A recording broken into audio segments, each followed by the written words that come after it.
টিএমসির দালাল বিপ্লব ভোট কেনার জন্য টাকা নিয়ে এসছে, ভোট কেনার জন্য কাবিলপুর অঞ্চলে সাহেবনগর জুম্মা মসজিদের কাছে ভিতরে গাড়ি ঢুকিয়ে দিয়েছিল, তারপরে ধরা পড়ে। বর্তমান তার গাড়িটাকে আটক করা হয়েছে, তাদেরকে আটক করা হয়েছে। যারা যারা দেখছে ভিডিওটা ইমিডিয়েটলি শেয়ার করতে হবে সবাইকে, কারণ এই টিএমসির দালাল এই বিপ্লব কংগ্রেসের টিকিটে জিতা বিপ্লব টিএমসিতে যোগদান করেছিল, আপনারা সবাই জানেন। সেই বেঈমান আজকে কাবিলপুর অঞ্চলে টিএমসির ভোট কিনতে এসছে। দমদার পুলিশের সহযোগিতায় এই কাজ করে তারা।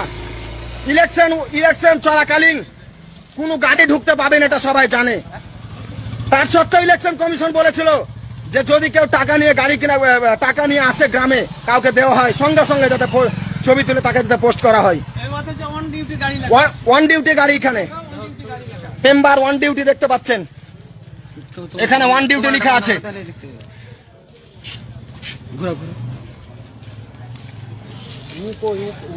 সে বেমান উঠে আছে, তো ছবি তুলব লাইভলি বয়,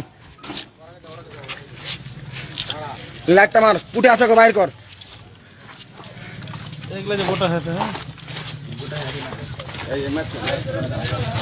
এই যে তার গাড়ির নাম্বার।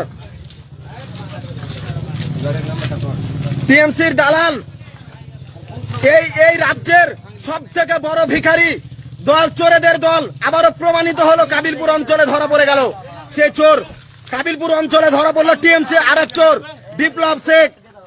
এই শামসারগঞ্জের বেঈমান বিড়ি শ্রমিকদের বিপ্লব, যে খলিলুর রহমানের অধীনে থেকে আজকে কাবিলপুর অঞ্চলে টাকা নিয়ে ভোট কিনতে এসেছিল। আমরা কোথাও ভুল করিনি, সবাই দেখতে পাচ্ছেন, সবাই দেখেন।